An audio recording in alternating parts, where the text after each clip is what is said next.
أمي لو سمحتي حطي لي هذه الفلوس عندك، أخاف أصرفها والله. 10,000؟ لا بودعها في البنك، أخاف أخليها كاش لأن يدي تاكلني. 90% من الفقراء إذا امتلكوا ثروة 500,000 دولار، مليون دولار فجأة، سيعودوا كما كانوا فقراء بعد فترة بسيطة جدا وسيخسرون كل ثروتهم. طيب لماذا؟ ما أنت مصدق؟ لا تصدق، الله يرزقك وتجرب بنفسك. لكن أغلق الفيديو الآن.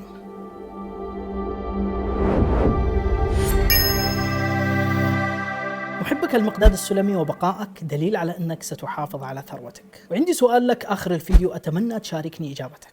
أغنى رجل في إيرلندا في عام 2008. هذا الرجل بدأ حياته في السبعينات ببيع الحصى حتى أصبح لديه إمبراطورية تجارية من شركات البناء والعقارات والتأمين. وصلت ثروته إلى 6 مليارات دولار. أعلن إفلاسه في عام 2012. كانت ديونه أكثر من 3 مليارات دولار. خسر ثروته كلها وأعلن إفلاسه وأصبح مديونا بهذا المبلغ وزج به في النهاية في السجن. نعم، وأنت كذلك للأسف. إذا ما قدرت تحافظ على 1000، 2000، 10، 20 لن تستطيع الحفاظ على مليون أو 2 مليون. طيب لماذا؟ مع العلم أن هذا مو استثناء. ابحث تجد عشرات بل مئات الأغنياء والأثرياء عادوا إلى القاع والفقر بعد تربعهم على قمة الثراء. بحثت شوي ولخصت أنا أسباب فقدان الأثرياء ثروتهم. لقيتها تتمحور حول 4 أسباب فقط. قرارات سيئة وخاطئة تتم عن عجرفة وكبر وعدم تخطيط سليم، جهل وغباء وعدم تعلم طرق تنمية المال والحفاظ عليه بصورة سليمة وصحيحة، الديون المركبة وكثرتها من غير تخطيط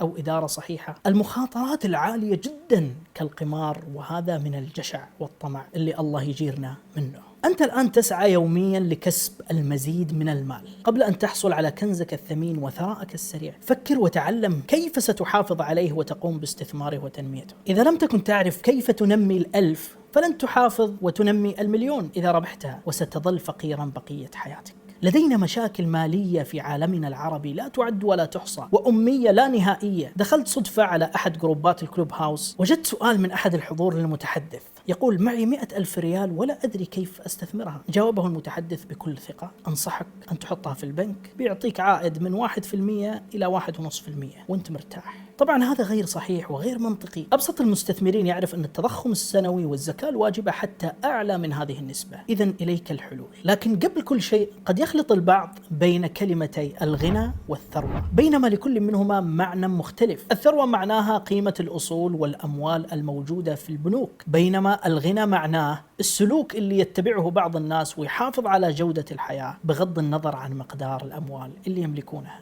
إن كنت تبحث عن طرق تحويل الأصول من الأسهم أو العقارات أو غيرها إلى ثروة لا تنتهي، فعليك تعلم طرق إدارة الأموال وإدارة الأصول بطريقة جيدة حتى لا تضيع أموالك إذا واجهتك أي أزمة مادية مستقبلا. بتلك الطرق ستضمن استمرار ثروتك أطول وقت ممكن لتتمتع بها طوال عمرك إن شاء الله. إذن ما هي الطرق؟ أولا، أن تدير ثروتك وأموالك بطريقة صحيحة. كيف؟ يجب أن تنوع محافظك المالية. ضروري جدا توزع أموالك على أكثر من شكل، عملات مختلفة مثلا، وأسهم وسندات وشراكات في تمويل بعض المشروعات حتى لو صغيرة، وتكون مستثمر جزء أيضا من الأموال في العقارات، وتحافظ على سيولة نقدية بيدك. إذا حافظت على هذا عند وقوع حدث ما تختلف استجابة القطاعات الاقتصادية المختلفة. فإذا كنت تستثمر أموالك في سوق الأسهم والسندات وحدث أمر أدى لتغيير الأوضاع في الأسواق المالية، قد تخسر بعض الأموال اللي استثمرتها في شراء الأسهم، في حين أن السندات قد تعوض تلك الخسارة. طيب افهم جيدا العلاقة بين المخاطر والعوائد. تنص تلك العلاقة على أنه كلما كانت المخاطرة كبيرة كلما كان العائد المحتمل كبيرا أيضا. لذلك قم بعملية تقييم المخاطر جيدا، وخاطر فقط بجزء من مالك تستطيع تحمل خسارته، وادرس الوقت اللازم للتعافي من الخسارة. ولا بد أيضا من استشارة مستشار مالي بشأن تحقيق المعادلة بين المخاطر والمكاسب حتى لا تتخذ قرارا غير مدروس يؤدي إلى إفلاسك.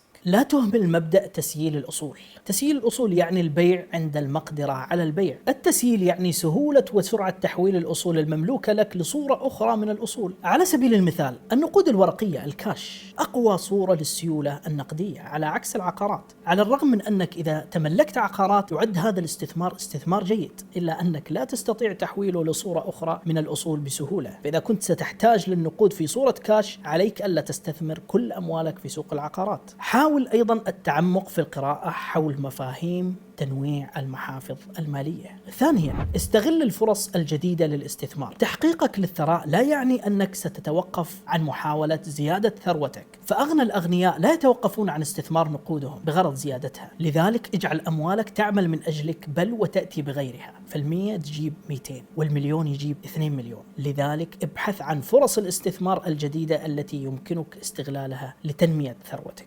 أيضا استثمر في تمويل المشروعات الناشئة. كن أحد المستثمرين الملائكة واستثمر أموالك في المشروعات الناشئة. قد تصبح في يوم من الأيام أحد المشاركين في أمازون أو أوبر المستقبلية، ليش لا؟ الاستثمار بهذا الشكل يعد من طرق الاستثمار بالقيم والمبادئ، لأنك تستثمر في المشروعات التي تؤمن أنت بها وتدعمها. ثالثا، اجعل أموالك نبعا لا يجف ولا ينضب، لذلك لا تنفق من أصول رأس المال شيء، وحاول أن تؤقلم معيشتك على قدر دخلك فقط، فبذلك تستطيع أن تحافظ على أموالك.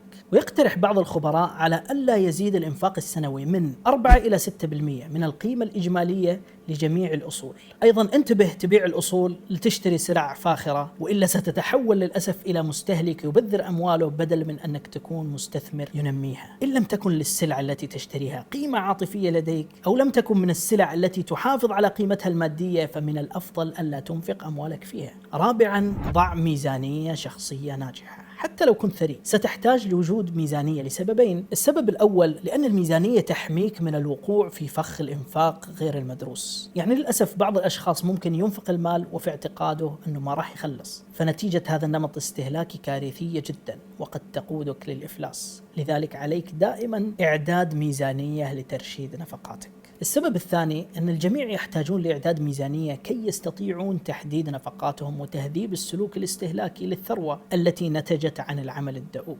خامسا، انتبه من سلوك التبذير من أجل الاستعراض. ممكن تقوم بشراء بعض السلع الغالية جدا دون أسباب منطقية وبهدف الاستعراض فقط. عليك أن تتوقف عن تبذير أموالك بهذا الشكل وتحافظ على ثروتك. أيضا اطلب النصيحة من المتخصصين. اطلب الدعم والنصيحة في إدارة ثروتك من أهل الخبرة، ويفضل أن تقوم بذلك خاصة إذا كانت ثروتك قد اكتسبتها مؤخرا أو في وقت قليل وسريع، لأن هذا يعني أن أمامك تحديات جديدة ومخاوف من خسارة المال. لذلك عليك القضاء على القلق باستشارة المختصين. حتى لو كنت ثريا تحتاج للحديث مع مستشار مالي بشأن طرق الحفاظ على الثروة وإدارة الأموال التي قد كافحت من أجل الحصول عليها. سيساعدك هذا المستشار في تحديد الأهداف وإدارة مالك بطريقة تجلب لك السعادة بإذن الله. ولا تنسى أن تقوم بتوظيف مستشار لشؤون الضرائب كي يقوم بمساعدتك في تحديد موقفك من الضرائب. ضروري جدا أن تتبع استراتيجيات تقلل من الضرائب المستحقة عليك سنويا.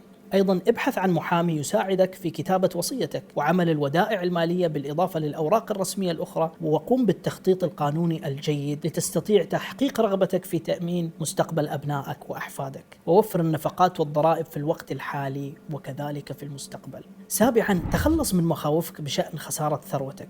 الكثير من الناس تنتابهم نوبات ذعر من فقدان أموالهم فجأة بسبب التراجع الاقتصادي. عندما تفكر في استغلال فرصة جديدة للاستثمار فلا تجعل مخاوفك هذه تثنيك عن التقدم في الأمر. انظر دائما لتلك الأمور من وجهة نظر مالية فقط، لا تتبع العامة في كل الأحوال. فإذا وجدت أغلب الناس يستثمرون في شراء الذهب أو أسهم شركة معينة لا يعني أن هذا فرصة جيدة للاستثمار. وانتبه عند التفاوض على بعض الصفقات المالية لا تقع في فخ الانخداع بالمظاهر. تجاوز المميزات الشخصية لمن أمامك وركز في الصفقة نفسها وابحث عن مميزاتها، لأنك من السهل ممكن تحب شخصية صاحب العرض وتكتشف فيما بعد أنها صفقة خاسرة. أيضا ركز على أولوياتك في هذه الحياة. قضاء المزيد من الوقت مع الأهل والتبرع لصالح الجمعيات الخيرية يجعل لحياتك غاية ويمنحك راحة البال. عندما تكون ثريا ستفهم الحكمة القديمة التي تقول أن المال وحده لا يجلب السعادة، لأنك إذا أردت أن تكون غنيا بحق لابد أن تكون محاطا بالأهل والأصدقاء وأن تحظى بحياة جيدة خارج الإطار الضيق لمجموعة الأصول والأسهم والعقارات. ولا تنسى حق المجتمع في ثروتك. ساعد مجتمعك بجزء من أموالك وستجد قوانين العالم أجمع في صفك. وزكي أموالك أولا بأول ونوع بأعمالك الخيرية، ستجد والله البركة والرزق الوفير. حتى عند الغرب ستجد دائما أن العائلات الثرية تنشئ مؤسسات تحمل لقبها لأنهم استوعبوا أهمية وقيمة العطاء. السؤال الآن، هل حصلت يوما على مبلغ كبير عبر صفقة أو هبة أو إرث وبالفعل صرفته ولم تحقق منه أي نتيجة؟ شاركني تجربتك في التعليقات واشترك الآن وفعل زر التنبيهات وشارك هذا الفيديو مع من تحب له الخير. ألقاكم على خير.